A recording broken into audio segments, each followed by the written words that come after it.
happening, everyone? We are back day before Thanksgiving. I'm very excited. Hope everyone having a great holiday season out there. 'Tis the season of holidays and perhaps mad gains. We shall see. It's only been a little bit since we saw some huge pumpage action. It's been pretty steady, pretty interesting lately, all across the ecosystem. A lot of excitement going on PulseChain.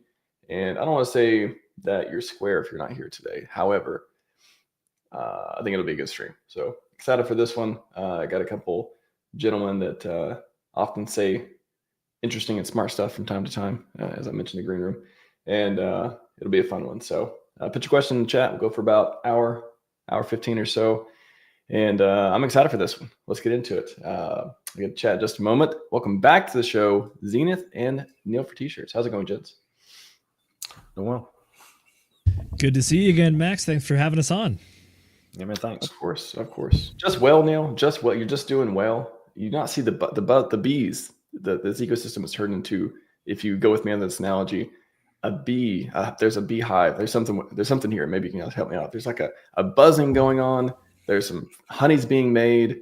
I mean, there's lots of good stuff. Chat, help me out with this as well. But like, what's your all sense of the ecosystem right now? It feels better than it did a month ago, right? Oh, a lot better. A lot better. It definitely does. There's a lot of activity, a lot of volumes, a lot of transactions, a lot of yield being made.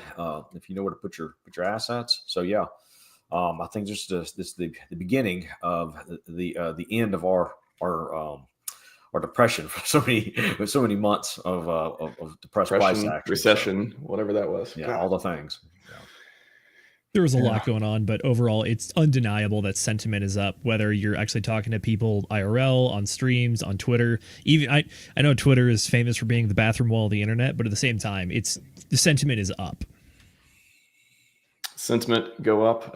Yeah, I made a tweet yesterday or the day before of like, I mean, lots of things are up. I'll bring it up here in just a minute, but it's like all across the ecosystem. I mean, again, people are excited for all kinds of different things.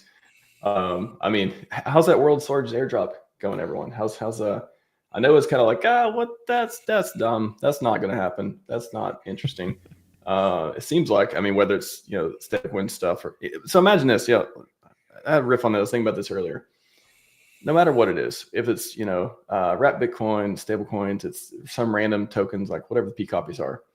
Do you all think in the future, I say the future, and what if this, world's largest airdrop does come back and make everyone excited again, if we get momentum for the other ecosystems and all that stuff too? Do you think the conversation will be like, the criticisms will be like, oh, well, it can't last forever. How long can it last? It can't stay. They can't just, become close to peg or peg.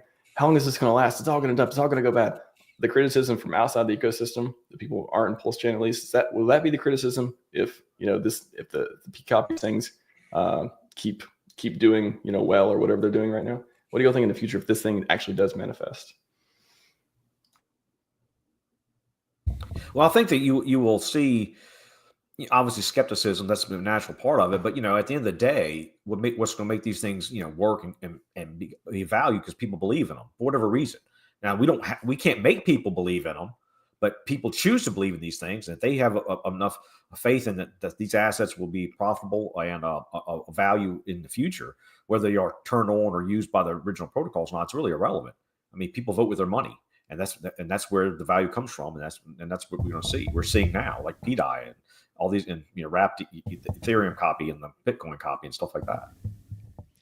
I think I'm notorious for being boring over at the DGen Roundtable. So when it comes to all the stuff like the P copies and whatever, I'm personally not a fan. And I think that we've seen some of the issues in the past with, PLUSD was the one that rugged super hard because it had some sort of a unopened protocol or unclosed protocol, where people were able to mint a almost near infinite amount and to just tank the price. So yeah, is it possible for the P stables or copies or whatever to pump? Oh, for sure. But at the same time, please understand that is pure price movement. There's no fundamental analysis behind it unless something changes for each of those tokens.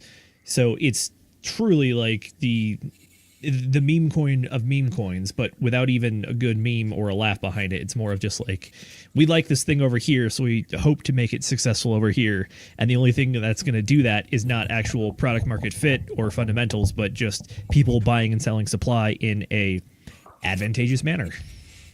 Mm-hmm. Yep. Max, we are getting Robo Max right now. Yeah, he's lagged pretty bad. I'm going to return. It's going to come back. Give me there 3 he seconds. is. 3, 6, 9. Okay, we're back. Okay. I was saying that I think the unlimited amount of narratives that come from each token copy. I mean, there's, again, some that are going to work well or not at all, or better than others, whatever it is. Again, I'm not like these narratives are just narratives, right? That they could be anything Zena said, they could be worth nothing. Or not from there as well. But I think each one having its own like thing that it came from and different mechanics and just like its own, like funny enough, like again, the past year or two, these communities forming around it. I don't know. Again, what side of the risk spectrum you all like to play on. Again, everyone's free to choose. You know, as I said in the post, choose your own adventure, narrative, and community. But it's I don't know. We'll see. We'll see what happens. But I think, funny enough, if that is the promise of the world's hardest airdrop, if some of these things do get close to peg or whatever, and liquidity promise of PulseX and all these things happen, I don't know. It'll be. Are you not entertained? Are you not entertained? We'll see that. Hopefully, people make a lot of money and don't lose it all. I'll say that. Yeah. Well, I mean, it's entertaining to see, but people need to consider, though, as delve into the space and look at different things. And I posted on X yesterday about this. Watch what you invest your money in. Now it's the time for these scammers know it's coming. They're going to be and people who are not even scammers or just maybe just have poor designed protocols. They're going to take your money, and you mean unintentionally, or you'll get left holding the bag. You get dumped on by whales. You could have you can be part of some like some ROI DApp that requires new users to come in and keep funding and stuff like that. So those are the things you got to be careful of out there, and really watch where you put your tokens. The DeFi is a great space, and there's nothing wrong with trading. Trading is what kind of is the lifeblood of all the chains. Without trading, there's no volume. Without volume, you don't have like buy and burns or PulseX and stuff like that. But just be careful. There are tools out there that you can use to trade wisely and effectively.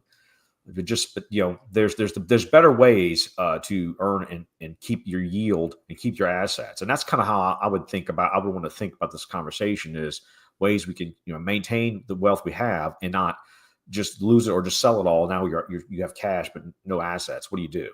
Now you're missing the bull run, right? Or the rest of the next bull run or whatever, or you're not prepared for the next bear market. But you however you want to carry the conversation, Max, if you want to go over some posts or not. But talk about that in a minute, I guess. Yeah. Did you have a post can you share it with me? I was looking at your. It was that purple thing I posted. Oh, okay, that one. Gotcha. Yeah, I wrote it in there. Yeah, just something to consider. These are things people need to consider before they get into these projects, whether it's meme coins, whether it's some kind of yield generation, whatever. You answer these questions to yourself for your own satisfaction, because that's important.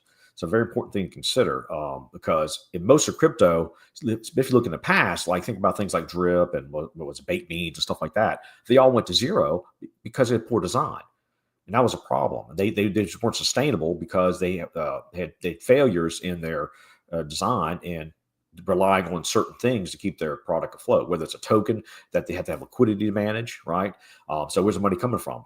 If it's an emission token and everybody gets the token, they're just going to dump it. So how you get to keep the token have value? Well, there's got to be mechanisms. If they don't, it just goes to zero. If it's just if you're always relying on new people come in to keep your product in your protocol working, it's just going to fail, and that's just not a sustainable model. If you're guaranteeing an APR, right? Well, who can guarantee an APR? Where's the money going to come from? Even if you go to like the Aave and Fiat, the fork and stuff like that, all those APRs are variable because it's a function of users, providing the collateral, right? So this is how all finance works. I know this is magic internet money. We're all making money seemingly out of thin air, but at the end of the day, there is real value has to come from somewhere to provide the liquidity to make everything. You're making work. money? Tell us your secrets. I Tell know. us your secrets. The last 2 years, No one here makes money. It's a lie. It's all a lie. Right. it's spending money, No. but making it, that's a new paradigm. True. Neil, you're entirely correct here with what you're saying. I'm an engineer by trade and background as well. One of the ways that I try to describe this to people that aren't familiar with kind of using like a third measuring stick to determine how their assets are doing, I allude a lot to thermodynamics. It's the idea that energy can never be created or can destroyed. It can only transfer form. And the same thing goes with the economic energy on all of our crypto assets, which is that you can think of it as like this economic energy that comes from somewhere. I can print more physical coins on the ledger. I can increase that absolute number, but I'm not increasing the amount of energy in that system. So if I just keep putting in more tokens, what I'm doing is diluting the energy per token and allowing some people to move it in or out or just kind of play games with it. But the overall net result of that system is the amount of dollars that went into it initially. It's going to stay the same until you actually start putting in more energy. So entirely correct. Every time I hear somebody say going to zero, I think some people have in their intros and stuff to it, but the guy on stage yelling, Bitcoin's going to zero. It's going to zero. I just keep hearing that zero. I know who you're talking about. I can't remember his name though. He's like an older TradFi guy. I think is it in the DCC's intro? It's at least in that one. I think I've seen it. But every time I see it, it just cracks me up. It's going to zero. He's like shouting at the crowd. Pretty funny. Great segue into, do you believe PulseChain will do the impossible? Seems like, almost 1,000 votes on this one. That's a pretty good number. Yes. What is the impossible? Well, funny you say that. That was also asked, I think, in the comments as well. This picture cracks me up. Somebody asked that in the comments as well. I'll turn it back to you, Zenith. What is, if you're trying to describe PulseChain to somebody, and again, you're saying all these different narratives and all the things you're trying to be like, okay, this is why you should be on PulseChain, and they're just like, what? Yeah, you and 10 other chains. What is what are you trying to explain to them? What are you trying to convey to them if they think what you're saying is just like, you and the 20 other people trying to get me in your ecosystem? Oh gosh, there's been a handful of pitches for PulseChain and all the Richard Hart products.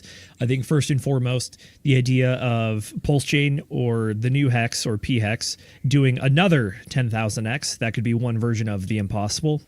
Another one could be successfully creating a better Ethereum.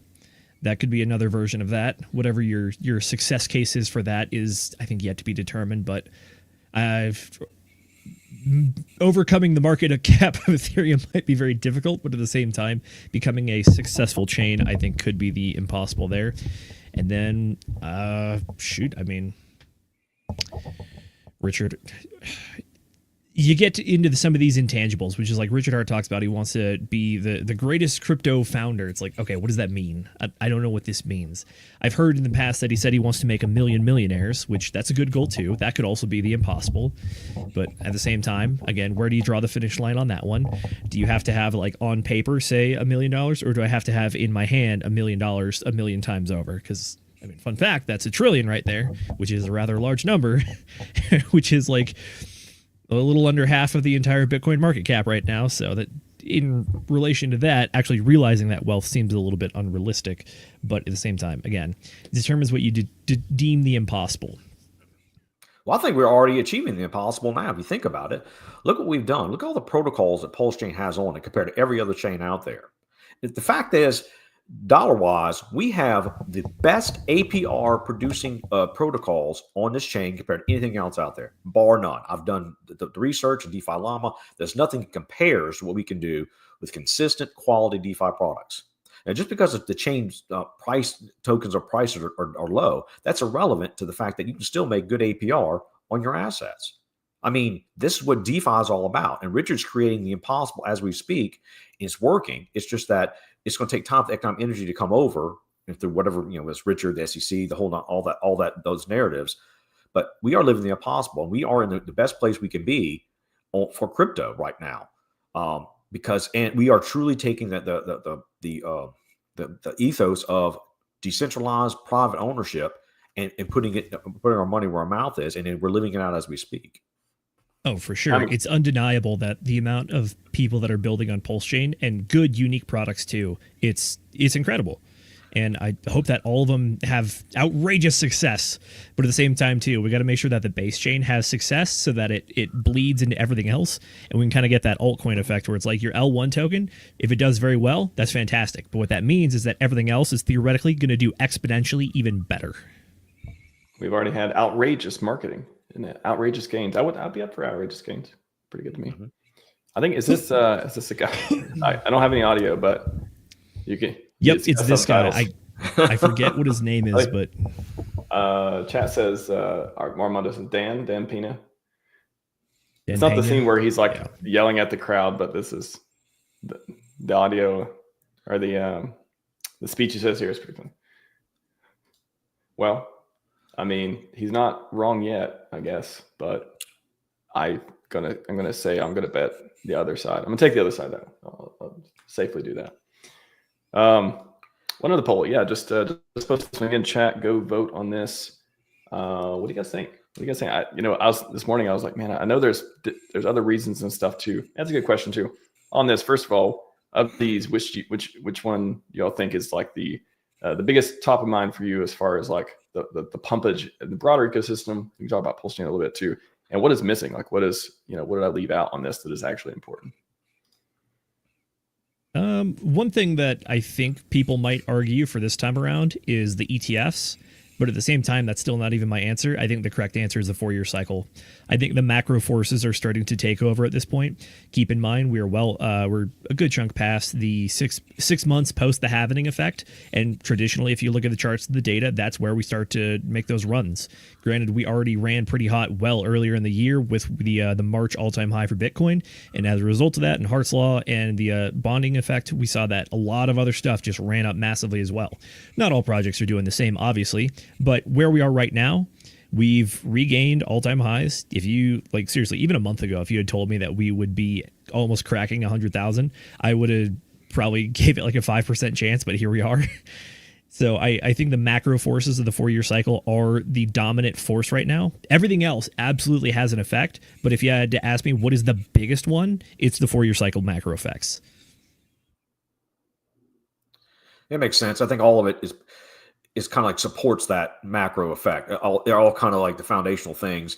Obviously the new administration's very pro crypto. That's probably a big foundational piece within the overall macro, because now we have a lot more retail get eyes on what is crypto. You get countries now, hey, we have a Bitcoin reserves and all these things.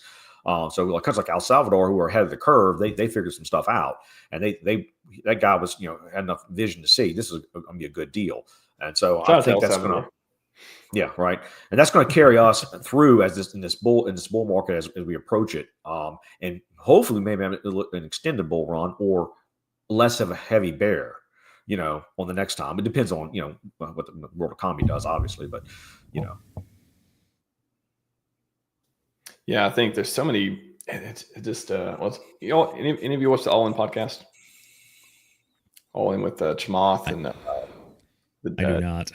Apologies. Yeah, they're like basically VCs from the really good. I mean, I think I watch it mostly I don't watch much for news, but I think they cover a lot of interesting stuff. It comes on once a week. But they were talking about, it's like one of those 4 guys in there, and one of them was talking about how it just like in this timeline, all these things came together. Like how did all these basically things that they think is good for the country and the economy and all this stuff, like how did this happen to all come together and for it to hopefully lead up to very economic conditions and hopefully getting that you're lagging, Max. Again. I'll see if I can take over here though. What you're saying is, how did all of this line up at the same time? Something that some of the guys over at the DGen Roundtable have been bouncing around for a while is what they call the perfect storm theory. It's the idea that you have normal cycles, and every once in a while you have a super cycle, where if you talk about like wave theory, whether you have constructive or destructive interference, every once in a while when those waves line up together, they create something that's absolutely massive. And I think it's something that we're seeing here as well, which is like everything you have on screen it technically could be cause and effect, but at the same time, it's stuff that is all working together. So we have Gary Gensler at the SEC resigning. He has been an absolute detriment to crypto adoption, crypto innovation, especially in the United States. On top of that, we have the new administration. It's very Bitcoin or very crypto focused, or pro crypto at least. On top of that, we have Bitcoin for your cycle happening. We have traditional finance entering the markets and almost just increasing the total supply massively by just their pure injection of capital. And then on top of that, we're kind of getting to the point where we're getting further into an adoption curve where certain things are seen more as store of value. They're seen more as trustworthy. There's greater liquidity. There's greater adoption. There's greater just decentralization. All these things are working together to get the effect that we're having right now. You could say that partly what we're seeing is also just it's the lagging effects of everything that we've seen over the last like 4 or 5 years when it comes to monetary policy in the United States, which is that when you have rampant inflation, people are going to look for a hedge against it. Traditionally, it's been gold, and gold has done very well in the last 4 or 5 years. If you go look at the charts, new all-time highs, a recent dip very recently, but that's only because some of the other stuff has been going up, and the new administration is possibly creating some confidence in the market so they don't feel the need to keep everything in gold. But it's stuff like that, and I think people are starting to see cryptocurrency, and specifically Bitcoin, as the hedge against inflation, or even a growth asset if you're willing to take some serious risks like Michael Saylor over there. Exactly. Shout out to Michael Saylor, by the way. He keeps buying that Bitcoin. He likes those Bitcoins. He's buying it close to 100K. Is that? I mean, so far he's been pretty good track record. Neil's shaking his head. What do you think, Neil? Well, what's funny is he bought the top last time too. You know what I mean? So he also just doesn't care. Yeah. Well, think about what his point is. It's a collateral asset for him. He's not looking at to sell it. He's not trying to dump on anybody. He's like, look, I'm holding it. I can borrow against it. You know, because all the institutions do the same thing. It's a good asset to be in. And that's how you got to think about like Bitcoin itself. It's like, well, we know its network's slow and laggy and stuff like that, but the asset itself still has good store value and only positive upside potential. If you think about when adoption happens, like, all right, we're going to agree now. Especially when you get countries involved in using it as reserves. So I think makes it more palatable for everybody else, like even especially retail. Hey, look, I can buy some Bitcoin on my phone with my pocket change and stuff, and maybe it'll go up. Who knows? If you'd have bought it, 6 months ago, or whatever, you'd be up almost a 5x, or whatever, or whatever it was. So I know we were making reference to the memes that Charlie and Miguel play before their streams, and there's a reason that the Michael Saylor memes stick around, and in particular, there's the house remix of the interview that he did. Exactly. There's that one. I like the conviction, like how many chairs are you sitting on? How many microphones are you using? Is that conviction? But the one I'm really getting to here is the interview that he did with that lady, where she's like, typically people want to take profits at some point. And then Michael Saylor just hits her with the line. It's like, people who hold fiat currency as a store of value, we call them poor. It's Bitcoin is his new fiat, or his new forever. It is his universal measuring stick, because the future that Michael Saylor sees is something that is very different than the average person who's thinking on a very short time horizon, or even on a time horizon of like 10, 15 years. He's seeing it as there will only ever be 21 million Bitcoin in the world. So the more that I can get now before we hit the top of that, the inflation curve in like 2140 or something, he sees that this is the time to get in early on the position. So he doesn't care that he keeps buying tops, because the point is he's buying more Bitcoin. The absolute number of Bitcoin that he's holding and purchasing is only going up. Basically the thesis is, I don't care to buy tops because there'll always be more tops. Correct. It's not just that there will always be more tops, but the thing that he is trading for Bitcoin is only losing value in perpetuity. Therefore, it's very reasonable to see that Bitcoin in this case is that store of value, or it is the longer term asset that is not going to have greater drops. There's a good meme that people love sharing in the crypto world, where it's like, my favorite shitcoin is this one that has been around for almost 100 years, and it's only gone down 97%, but it's still the most widely adopted one, and it turns out it's the US dollar. Mm-hmm. Yeah.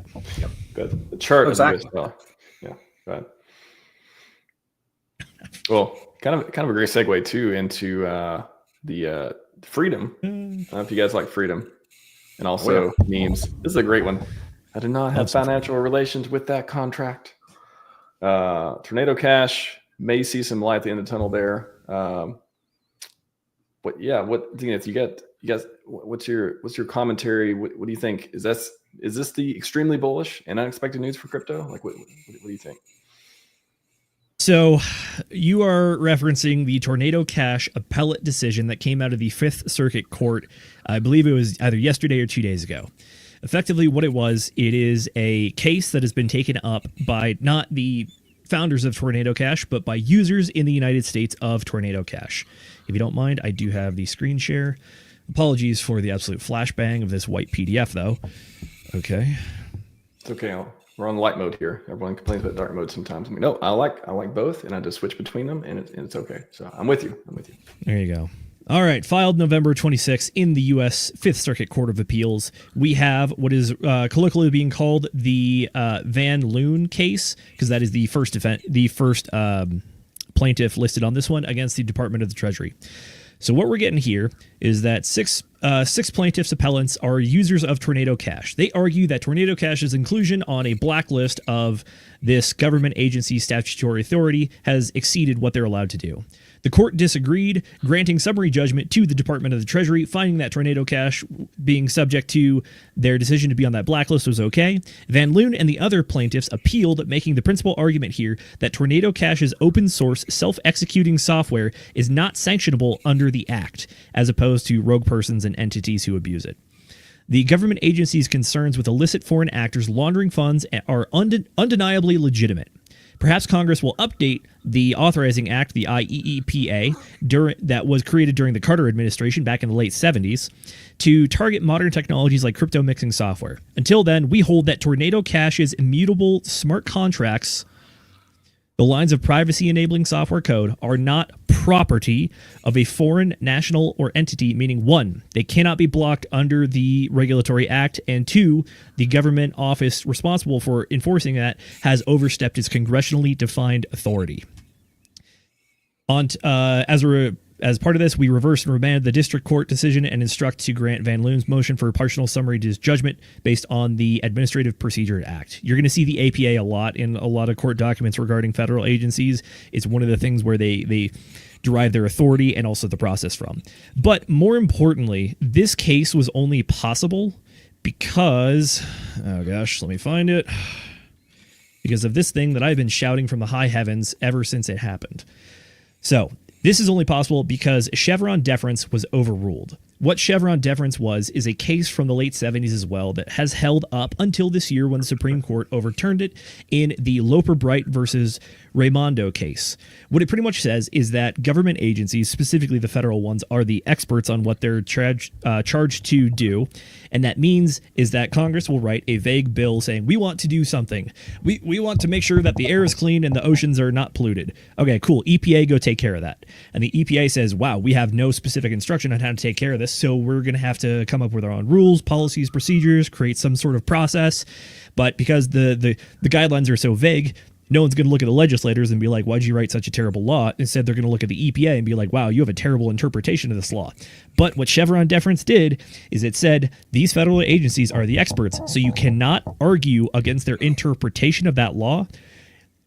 You have to argue either process or results of the process. So you can't say that you interpreted this law poorly. You have to say you did not apply your own processes fairly.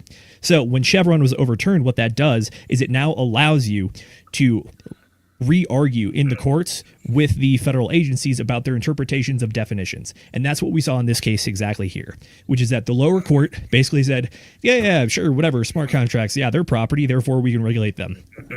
Because Chevron was overturned, they re-argued it and said, no, you are not giving the best interpretation of what you see here. Therefore, you need to actually look at the law and apply it as it's stated. So I will say, if you read through this case, what you're going to see, here we go, just to back it up. To do so, we must determine the best reading of a statute and not merely a permissible reading is not enough. That's what I'm referring to, which is you can actually argue the content of the statute. I will say this document and the arguments that they make in this case are very, very nitpicky, but it's very important because what they do is they look at the actual definition of like what is property, and property means that you have to have the ability to own and control it, but more importantly, deny other people access to that. what they say here is that, look, we're operating in a digital age. We have created a new thing, which is an immutable smart contract. Theoretically, any smart contract is executable by a person with another party to do a thing. But once you make it immutable, you are no longer allowed to change it or modify it or even own it. Therefore, it's no longer property. And the existing law, as it states, is that you have the ability to deny foreign entities using property against American national security interests, aka they don't like using Tornado Cash as a mixer because there could be some nefarious bad actors like North Korea, their Lazarus group in particular, to funnel and money launder through it. But they're saying, look, this thing, by the definition, it is not property, therefore it is not under your jurisdiction. And if you want to do something about this, go pass a better law. That's ultimately what it comes down to. Sorry, that was long-winded, I know. I will take any questions though. Wow. Yeah. I just unexpected. I would say that. I mean, that's not something I thought would come up for a while until, we had more people looking at it and more, I thought there'd be other crypto regulation stuff that come that still could come to. Do you think that it'll come up again when they start doing more crypto regulation of like, okay, well, now we're going to take care of the Tornado Cash stuff. It won't be like a sanctioning type of thing. It'll be, I don't know, like what is the alternative for if they're trying to like stop, bad thing without like totally destroying any concept of like, of decentralization? The alternative is right here. They're one of the final closing lines of the entire document. It says, we declined this is the court speaking. They say, we declined the department's invitation to judicial lawmaking, aka revising Congress's handiwork under the guise of interpreting. Legislating is Congress's job and Congress's job alone. This is honestly, in legal speaking, this is a scathing rebuke of using the courts to reinterpret law to have new meanings. And it's also a scathing rebuke on the legislature for writing poor laws in the first place. So if you want to do what you're talking about, which is that if Congress wants to regulate more specifically DeFi and these kind of products, they're going to have to create a new framework for it. Because ultimately, this entire court document here, it talks about how you cannot shoehorn new technology into old wording just because you want to. That's where they come back to the definitions of property and like what are things on chain. And by the way, if you want a good understanding of how Tornado Cash works, this document has like the first 15 pages is pretty much the dummy's guide to smart contracts and mixers and explaining how it works. There's even some decent graphics that show like how they do it, how they incentivize it. They even have this interesting thing here where they're talking about, hey, remember that gas fees are a thing. So even if you put money into a mixer, you have to pay a gas fee on the back end to get the money out. Therefore, if you send your new wallet money for the gas fee to get the money out, you've now just inadvertently ruined the whole thing because you've connected the two wallets that you wanted to deconnect in the first place. So like this is a very good primer in my personal opinion. But to answer your question, like I said, if the government and the federal agencies want to regulate crypto, they got to be very specific with it. And it just goes to show that the old laws we have on the books are not sufficient to the new technology that we have now. I'm pretty sure I heard Gary Gensler say that they already got all the laws they need to regulate crypto. I thought that was... if the courts... That's... Unfortunately, I think there's been almost enough work on his behalf to say that it's no longer stupidity, but actually it might be malice. Oh, but yeah, to your point, Gary Gensler says we have enough laws on the books to handle this. It's yes, you have enough laws if you have an apparatus that is willing to allow you a very liberal and loose interpretation of old laws to new existing things to do the things you want the way you want. So, well, look, technically, the laws we have work. They just need to leave crypto alone. That's basically what they need to do. That's true. It's outside there. Just leave it alone. Let us do our thing. Because the people, I'm a developer and stuff. I mean, we're trying to create new things. We're trying to make the world a better place, and we're trying to do it in a way that's, at least like we are, in a way that's very honorable and not nefarious, in a way that's transparent. And we want people to have control of their own keys, to do the private transactions they want. I believe in the Fourth Amendment. I like it. I don't want the government knowing everything I'm doing. And so, I mean, that's the thing. We get the people to understand. Like, crypto was invented for anonymity itself. I mean, that was one of the reasons. That was the whole point while we're in this. So nobody knows what we have. We can, have assets and not nobody steal from us. I mean, we can see wallets, but you know who owns those wallets, and that's just the way it is. Are you saying that we can have both mag gains and freedom? Like those two things? I like those things. I like those. I would almost say that one leads to the other, and vice versa. Touche. I like that. Which leads us to. Go ahead. I want to hammer home a point real quick, though. Crypto and DeFi is absolutely winning right now when it comes to the legal battles. We've seen a lot of stuff coming out. Specifically, the Fifth Circuit Court of Appeals, or the Fifth Circuit courts, are Texas, Louisiana, and I want to say that's Mississippi. It could be Alabama if I have them backwards, but that court in particular also came out with a ruling last week talking about how old rules for broker dealers of traditional securities Gary Gensler tried to shoehorn it to apply to crypto, even though there was a specific carve out for crypto. They ruled against that, saying that, look, broker dealers are two separate things. Therefore, you trying to rule against like Coinbase, Robinhood as these things and shut them down, no longer valid. So it's stuff like that. It's also stuff like looking at traditional finance is even starting to do things like create and finish Bitcoin-backed loans, saying that like, you can partially collateralize a loan using Bitcoin as long as you hold it for more than 4 years as through the escrow account. It will even TradFi is figuring out like, look, if you hold Bitcoin over a 4-year cycle, you're not going to lose. They said your fifth worst scenario, the fifth percentile returns was 23%, which is wild. So it's not just legal, it's traditional finance getting in there. It's other federal agencies taking losses like the SEC. I still do believe that the SEC is going to ultimately lose against Richard Hart. A lot of the stuff we're seeing with like the case that we just read or that other case in Texas, it's a lot of the same arguments that we saw in the Richard Hart case. And I think the winds have absolutely shifted, and we're seeing things err on the side of freedom at this point and against the bureaucratic state or the administrative state, whatever you want to call it. I love, again, this timeline. I like this timeline so far. So far, so good. Keep going, good timeline. What is it in Marvel? It's like we're Earth, what do they call it? The primary timeline? The Earth 641 or whatever. We're in the, I want to, whatever that one is. I want to be in that one. I want to be the primary timeline. It's a little morbid, but a joke about the timeline I've heard is that the timeline was broken when they offed Harambe in 2016, and unfortunately, it took the death of Peanut to get us back on the original timeline in 2024. That's fine. Rest in peace, Peanut. Peanut was the squirrel, right? Yes, Peanut was the squirrel. I think it was Fred the raccoon. Don't take our squirrels. Yep. Peanut. We like our squirrels. Red squirrel. Shout out to Red Squirrel, by the way. Hey, man. Well, I don't know about you, but I'm ready for the bull run, guys. And You're entering the poll? Is that a direct answer? Your body's ready, Neil?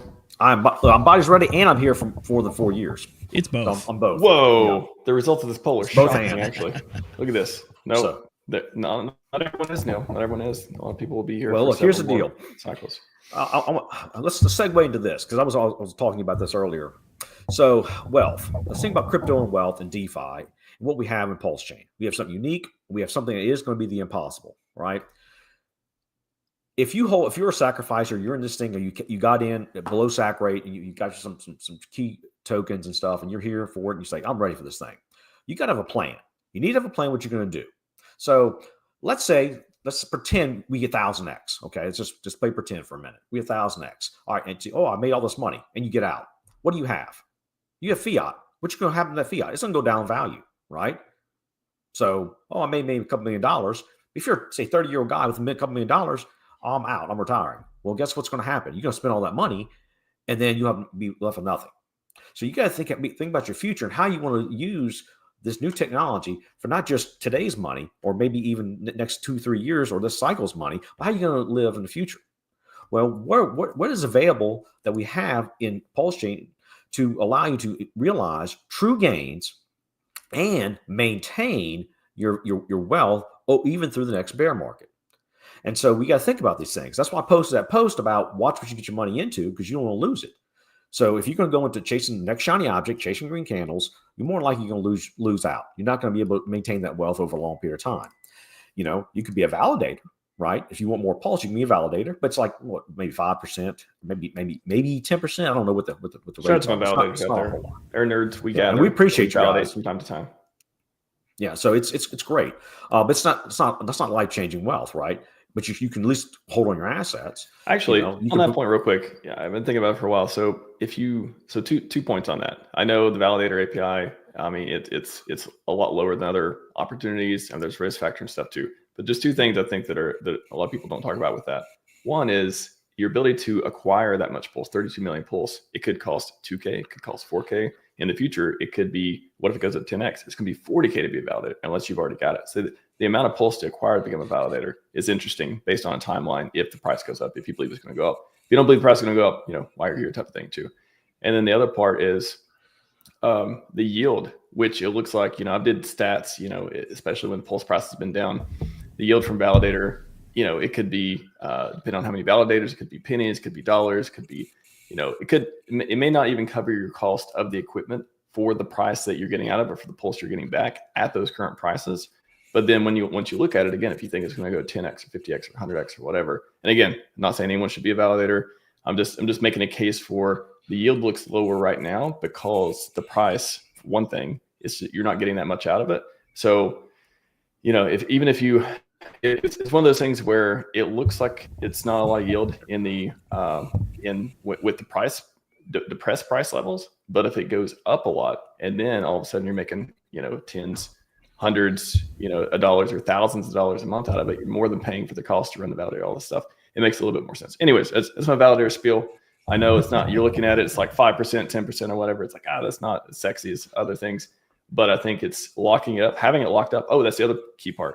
Having it, staked, locked up, where it's out of your reach from trading and stuff. If that's a benefit of people like doing that stuff too. Anyways, that's my validator. I'm glad you brought that up, Max, because that is kind of some of the impetus of why we built what we built with True DeFi. So talk about True DeFi real quick. Because I'm going to explain this to y'all. We're moving to mainnet as we speak with our testing for our contract. So we're just, as soon as that gets past this hurdle, we'll announce a launch date, which will be right after that. Contract's been thoroughly tested on DevNet and stuff. But when we built True DeFi, we were going through the process and we asked ourselves some questions. Well, why do things fail? The reason things fail are some of these lists are posted because they have a token they have to have liquidity for, right? So we said, well, we don't have a token. If we can offer something without a token, that would be a benefit to the community. We designed the system in such a way that there's no token. So therefore, we don't have to worry about price. All our purpose is to allow people to double their units. In this case, Pulse. So you can put your Pulse in. We have what you call an auction house model, where you come in, you deposit your Pulse, and when you deposit, you get a miner, and that miner mines from a mining pool it collects the Pulse from the users. But that's only part of the equation, because then we said, well, if we require new users to come in every day, it's unsustainable. It's going to fail. So we said, we got to solve that problem. So we created what you call a benevolent wallet. And that benevolent wallet takes daily proceeds of 14% of every deposit, goes into a DeFi earning wallet. That's all it does. Its sole purpose is to earn yield, which then takes that yield and buys Pulse and puts it back in the mining pool for the user to use. So that is a powerful tool, because now think about your Pulse. If you want to protect yourself from your own hands, you can do this and then double your Pulse, because that's all you'll ever earn. You can only 2x your money. We've capped our APRs. You can only 2x. So whales can't come in and get all this 10,000% APRs and stuff. No, just 2x. That's it, because it limits the economic injury that whales can cause. We have limits on how much can be deposited per person, per wallet, per miner, and some maximums too. So we have both things. We've designed it to have sustainability.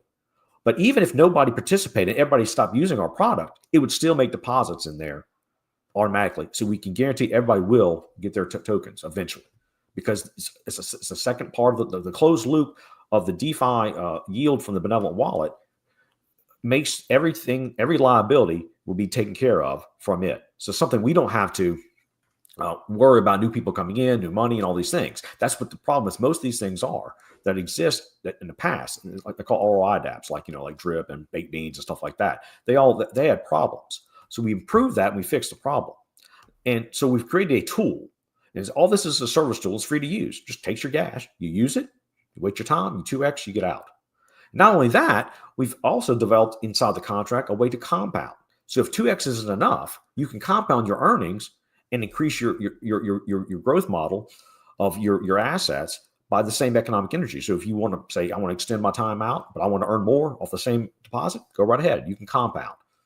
And you can do that over and over again. And you can have multiple miners of the same deposit, allowing you to split your bag up. So if the price does stay 10x overnight, you can take a portion of it out, even if you're not quite at your 2x, And then you can then use that for buy a car or whatever you need, right?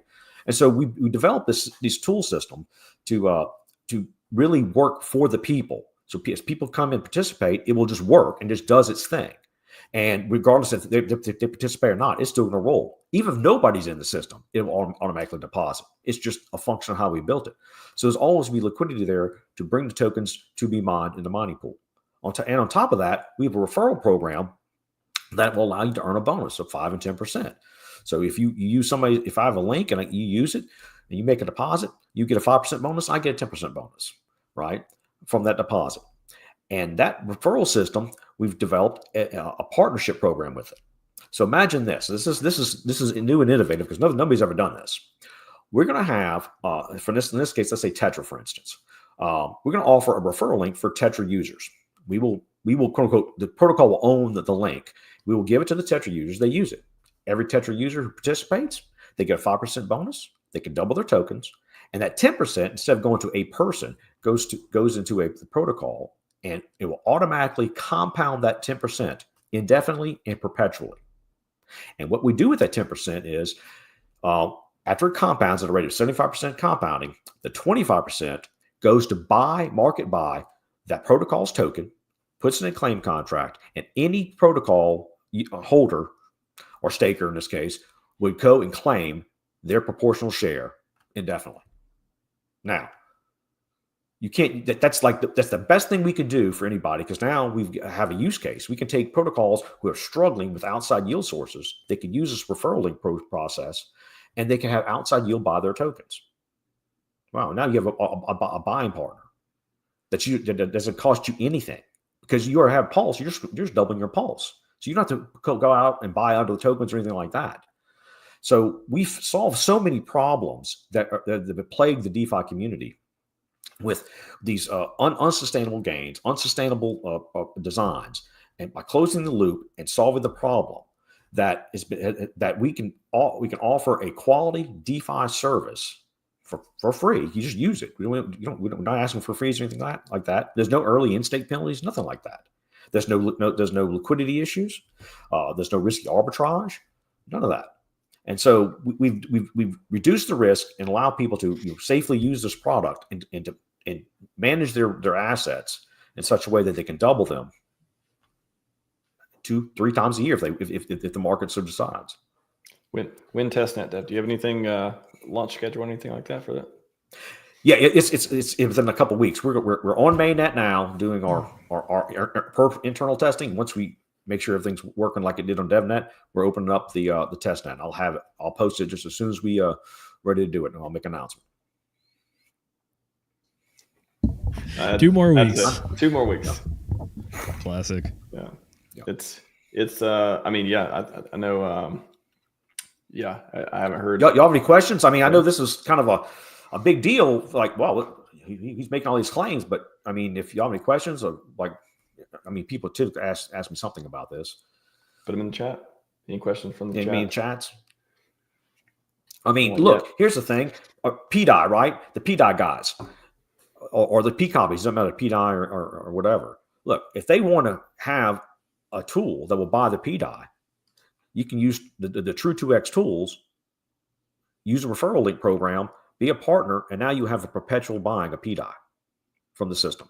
And you can claim it whenever you want. So these are the types of things that these communities can think about. Let's say you got a meme community. Say SolidX, for instance. It's got a lot of people, a lot of liquidity, people like that. Well, they may want to have somebody a constant buy on SolidX, right? Even what if the HEX guys, all the HEX people will have people buying HEX off the market, right? So these things can be done, right? Or maybe a protocol may just want the Pulse itself. They may say we just want a Pulse. That's fine. We can put the Pulse in a claim contract. It doesn't, like I said, the contract doesn't matter. It's just going to do what it does and buy the tokens. And this is a powerful tool if you don't think about it. Can you zoom out for a minute too, and just for context, we've this is mad gains on Pulse. So there's the gains, there's a yield part as far as products and PulseChain and stuff. How does this fit in with the other products? Again, validating. We got there's different. They have to have the loan protocols. You have staking and all this stuff too. you zoom out, give people context too of like where this fits in, and also other ways for mad yield on PulseChain. Sure. You think about how where you have on PulseChain, you have your typical farms like the PulseX farms. You can earn ink, right? And there's other farms out there too that have other tokens you can earn. But again, you need to check and see what those tokens are. If there's just an emission token that goes to 0, whatever. But you have the loans, like loans, Power City, and then the HEX with the Flex protocol and stuff like that. You can use those tools to earn yield. Now, although obviously there's liquidation and redemption risks, so you got to be careful. You got to understand that, and your risks in those things. You got to be in a validator. We talked about, which is no risk really. You just deposit your tokens, but the APR is lower, so it's stable, secure, but lower APR at least right now. You think about other DeFi products. You got liquidity providing through both V2 and V3. If you want to do that now. Again, impermanent loss is a risk associated. So there's certain things you may or may not want to get into. There's different protocols that have like buy options. I know the gift tech stuff. They do some things with iBurn, stuff like that. Those are options there. Again, though, you're buying tokens, so you got to think about risk, supply, and all the things going on with that. Let's see what else is out there. You got, I think the Win-Win has their thing. It's more like a gaming, gambling kind of thing with very low risk. But you still earn some yield, which is good. And I think Jacob PulsePot just got his gambling tools. But again, if you hold the token, maybe you get some yield there too. So there's a lot of options. And 2Fox, which is the probably one of the better balancer forks sitting on top of Fox, and it has pretty good APRs too for if you will provide liquidity. But again, impermanent loss. So there's ways to make money on DeFi, and those things, all those things I mentioned, some of those we will use as our protocol for True DeFi to earn the benevolent wallet yield. That's where it's going to come from sustainable growth from these quality DeFi products and services. So it's not fake money. It's not through trading. It's through yield. That yield then is turned into buying the token and then giving it back to the mining pool for people to mine. Because we're going to start with Pulse. Pulse will be the first token we double, and the next token will be PulseX. And once people see it work on Pulse, it's like, okay, I get it. I see how it works now.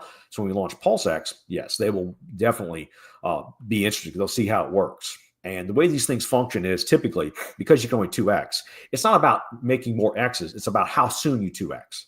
So if you could double your tokens in 1 year, that's 100% APR, right? That's what it means. All right. If you do it 2 years, right? I mean, twice in a year, it's 200%, right? So how many times you can double is your APR? Well, the way our protocol works, and this is just the way the math works out, the first 2 weeks of the protocol is the fastest APR time, just 2x. That's just the way it is. So we work on a 24-hour cycle, so it's like no race to get in first, per se. You have all day, any given day to make a deposit. But the first 2 weeks are usually the best, and you get the shortest ROI time. But it doesn't mean you don't keep earning. It just your time to ROI would increase just because there's more and more people into the system. Which is part of it.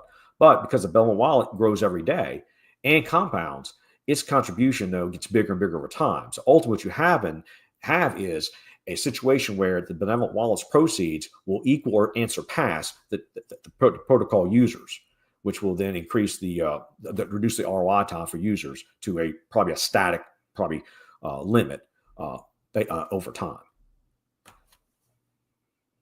And so it sounds like you're starting with Pulse and PulseX, and then it'll be available to other community projects as well. Well, those are tokens we will double. We'll maybe do HEX, we may do incentive token, we might do wrapped ETH, who knows, right? It's up to us. All for us is just changing the token that's in the contract. And so if you already hold these tokens, you want to double them, hey, if you have HEX, you can double your HEX. What you want to do? I mean, I would. I love my HEX. I want more HEX. And if I can earn it faster than I can staking, why wouldn't I do this? Would you say you have a fondness for HEX?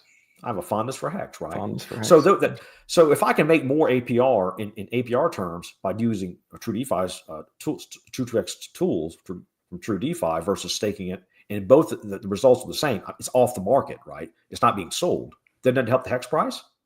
Sure does, because look, all this HEX is locked up now. We got HEX we can lock up and not be sold, and I get double it. And then when I'm ready, I can take my profits later. I'm protecting myself from myself.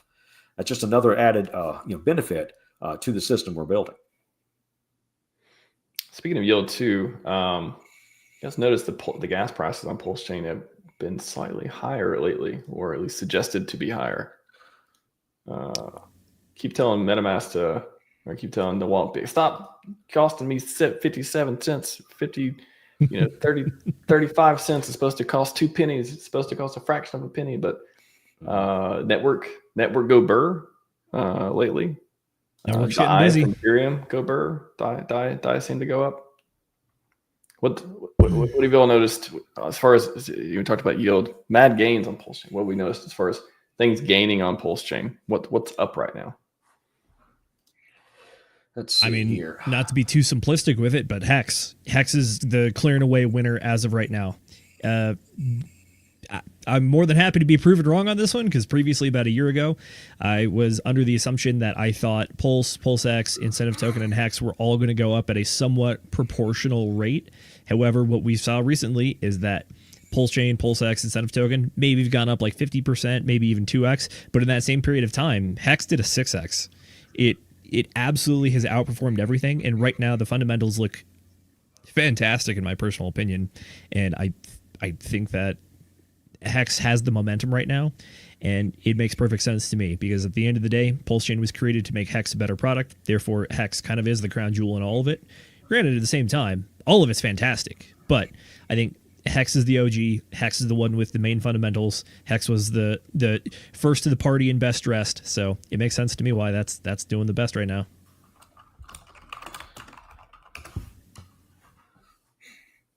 Yeah, I mean, I was glad to see the price action myself, and I thought the same thing too at first about the bond liquidity pulling everything up, but I had to take a step back and think, well, really, just because liquidity is bonded, it's still not a one-to-one correlation. So there is a percentage of distance that can be attributed to price action, especially if a lot of people want HEX, they'll just buy it, and then and they may sell the others to buy it. So if you got a bunch of Pulse and PulseX, you may buy HEX. So there's your disparity there in the price action. And I saw a lot of trades go through with that too, with people who had a lot of Pulse. So that's just that's a lot of liquidity, it's least amount of slippage. So you can kind of get a pretty good bit of HEX for your Pulse, which makes a lot of sense if you're a smart trader. To be a HEX whale, you only need $22 million worth of HEX. Only. Just a casual. Just a casual near one bill of HEX. Turtles though. Turtles not too bad. About the cost of a validator. Yep. I think let's see, what is validator right now? Should be around 2,200. I think at SAC price, validator should be around 4,000, I think. So it's, about the same cost to be a validator as this. Shout out to turtles. I like turtles. Definitely. They're pretty cool. By the way, for people that are very interested in HEX and particularly the T-share version of this chart, go check out what Crispy Man is doing over on the HEXFire stuff. Mm-hmm. He actually has worked out the math, saying that if you assume all Quattro Cinco stakes right now, it puts you out to 2040, and in the year 2040, the amount of T-shares required to be a whale is way smaller than you think. Because remember that the rate of HEX per T-share only goes up over time. The amount of time that people hold liquid HEX, it's going to also cut into the total number of T-shares available based on the supply. Because remember, the HEX supply inflates at 3.69% every year. The T-share rate also increases every year. Therefore, T-shares will cost more in the future. T-shares will be less abundant. T-shares are how you get your payout for staked HEX. Mm-hmm. So if you can think like 15 and a half years in the future, you're going to be, I think a lot of people are going to be ahead of the game if they have the ability to have that delayed gratification. Because the T-shares is the preservation of your percentage of the HEX supply. That's what it is. T-shares are the use case of the HEX token. Holding liquid HEX is cool for very short periods of time, but if you're not using the T-share aspect of HEX, you're missing out on the use case and the functionality of it over a long time horizon. Need that meme. There's the what $1 million is not cool. What's cool? $1 billion. We need liquid HEX is cool, but what's really cool? Cooler? Yeah, T-shares. Yeah, T-shares. I like it. That'd be good, especially for it seems again, staking fell out of favor a little bit, especially during the bear market. I mean, it's like when stakes are coming up, the yield doesn't look good. But again, that's the snapshot price. That is the price when you're getting it. If you're getting, if the prices are down so much that your stake's only worth, $10 now. Well, do you think it's going to go up? Like if it goes up, it could be worth 100 or 1,000. And that's the thing, is like, it doesn't feel great when you see a stake coming out and you want to do something with it, for example, and it doesn't look like it's worth much. But hey, what about in the future? I mean, again, why are you here if you don't think price is going to go up? Like, you got to keep that in mind as well. Correct. It's for anyone that thinks that this is a foreign concept or it sounds like a scam. If you have also bought into the incentive token mining idea, it's a very similar concept, which is that sure, incentive token might not be worth a lot right now, therefore your APR or APY right now doesn't look that great. But if you also make an assumption about the price in the future, it changes the math now, and it means that what you have now will be worth more in the future, therefore the rate that you're getting now is higher than it looks like on paper right now if your time horizon is farther out. Same with HEX and T-shares. The price of HEX does go down in the bear market, therefore it looks like all that locked value on chain is technically declining. However, it's declining in today's value. If you have a long time horizon, that value can fluctuate greatly. It just is a matter of where you get in, where you get out, and how you measure from those 2 points. I've had a lot of questions in chat today, but I'll answer a couple before we wrap things up. Kevin R. PDI and PWBTC has momentum right now. What's he smoking? I'm not sure which person was smoking or it was talking about at the time, but me? I might have said that. That might have been you were being accused of smoking. Do you have something to share? I do. All right, folks, here's the old PDI chart. Let's see what we got. I want a moving average. Tell you what, let's throw 2 of them on there.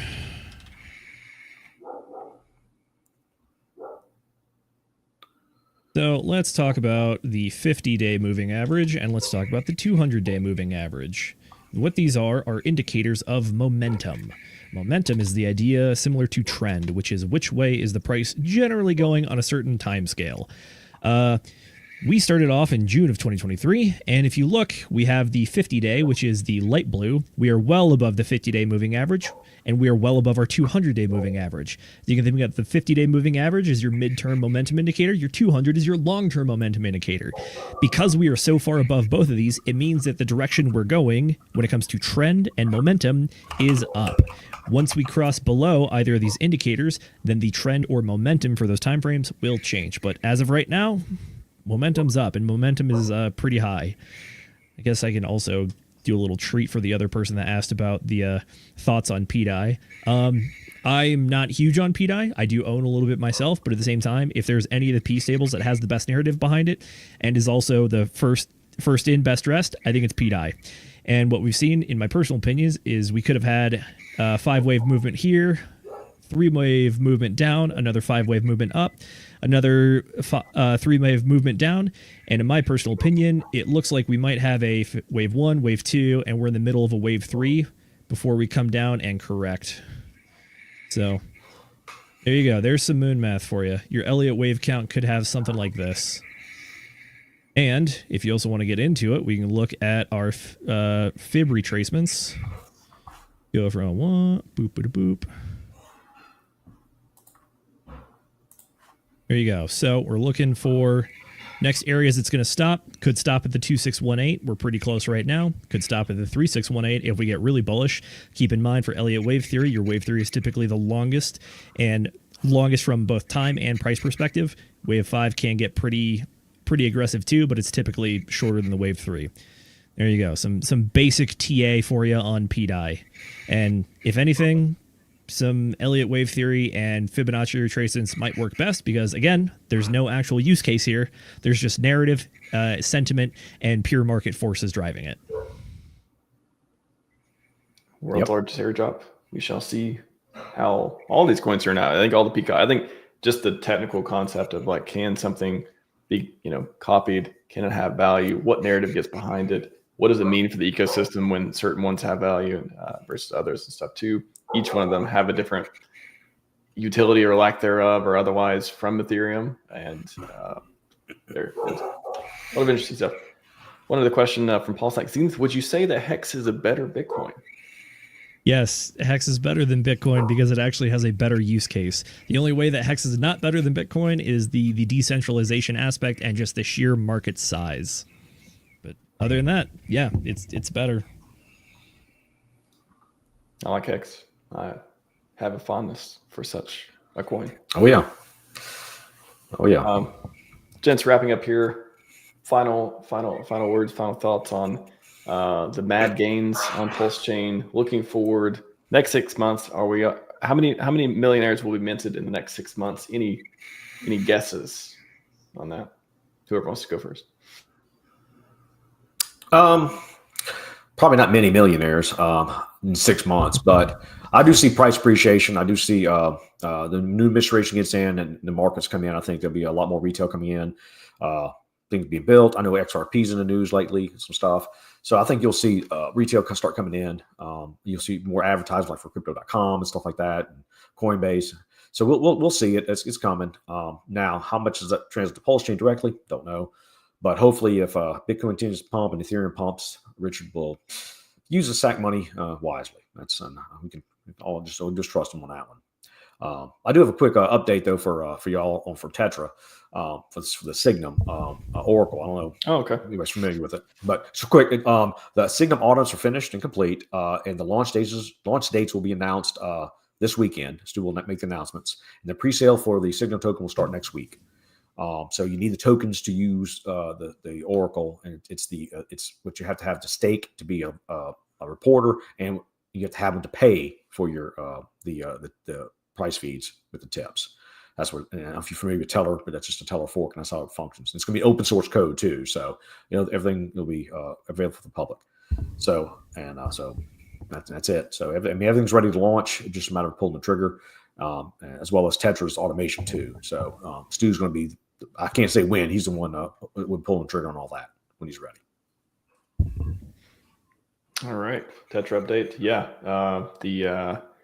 excited to see all the different infrastructure and pieces, and again, shout out to everyone building in the PulseChain community. It's really cool to see the community just produce these products and make it a place, the DeFi mecca, right? Like all these different contributions, and whether it's coins, whether it's infrastructure. Alex, we covered Alex from Hedron had some updates as well. Excited to see new Hedron stuff coming out. I host a Hedron V2 at some point. Hopefully Tetra. We'll see Tetra and different pieces of the platform come to life as well.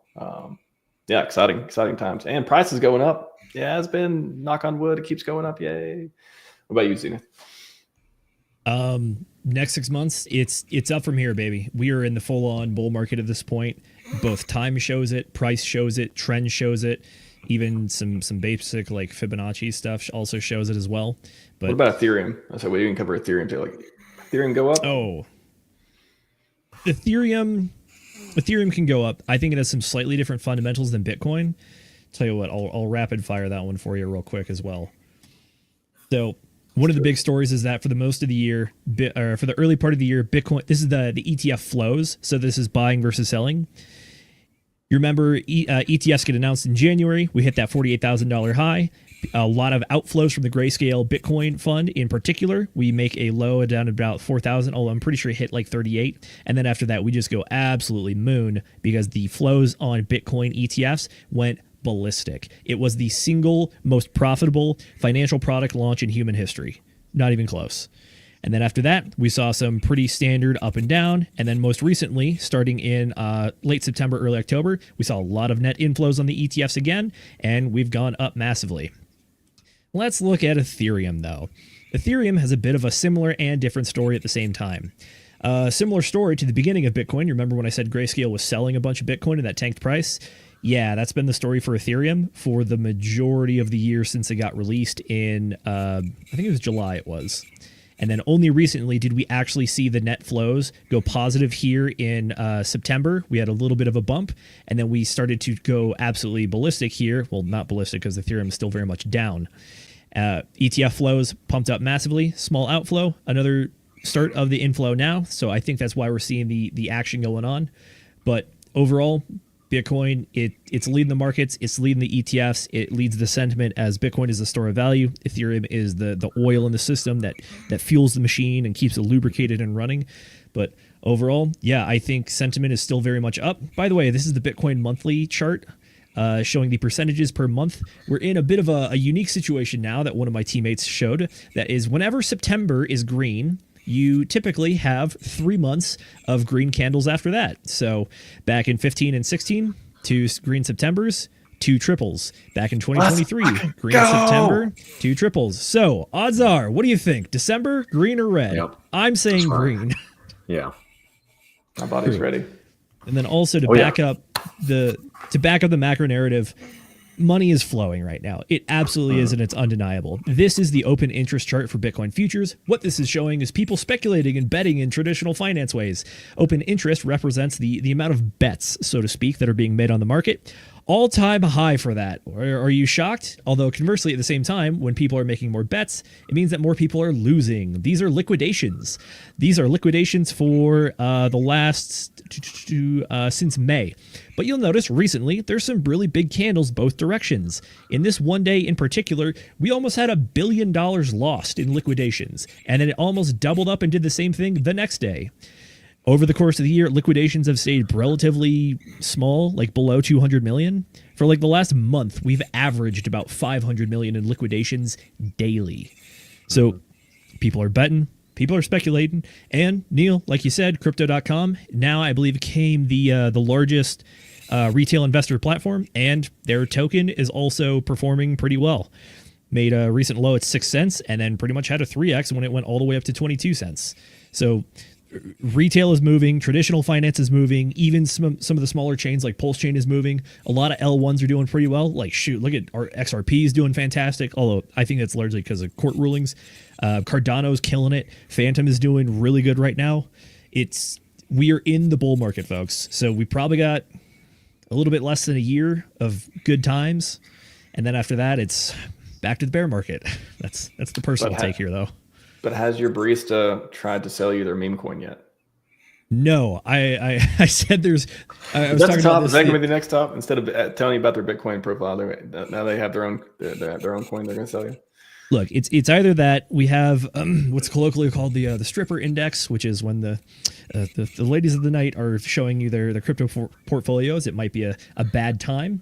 Also, when their establishments are running low, it's a bad time. If Jim Cramer says Bitcoin's going to 1 million, sorry folks, that's it. We're done. No more.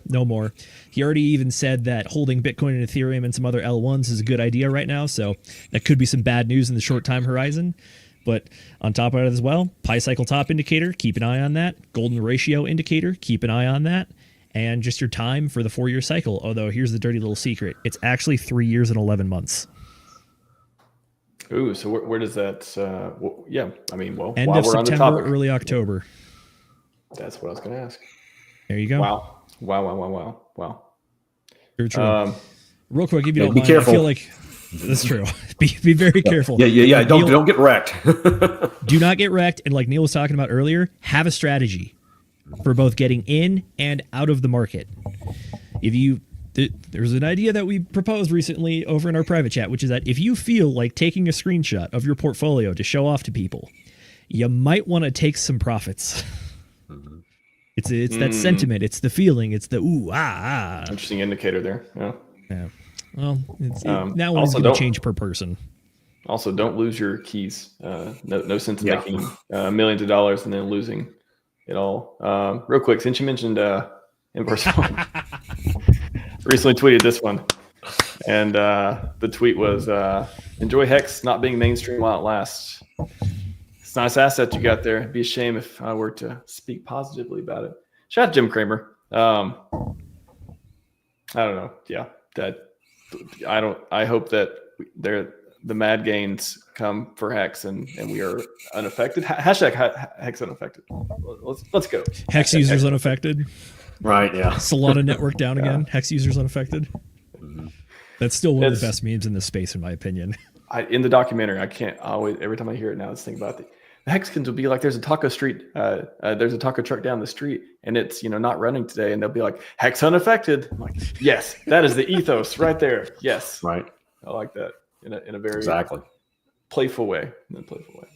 That's true. And real quick, I apologize for all the legal ramblings earlier. For anyone that was confused by that, no, unfortunately, the two founders of Tornado Cash are still either in prison or still awaiting trial in foreign countries. The case I was covering was pretty much U.S. users saying, why can't I go touch Tornado Cash? And the U.S. government was like, because it supports terrorism. And then the circuit was like, well, we technically made controls in the Cold Wars to stop our adversaries and U.S. dollars from getting to them. But this new thing is technically not their property. So we can't tell you to stop using it. At the same time, though, I would advise people to. I mean, I can't advise anything actually. Tell you what. I am not going to touch Tornado Cash just yet because I think it is still tainted, and I think that this is still unresolved. So tread carefully, but we're going in the right direction. And this is only because immutable smart contracts are not property. This is a good win for DeFi. But remember, at the same time, other stuff is not. It's not a sweeping win. So like mutable contracts, still very much property per se. Mixers still very much have a bad name.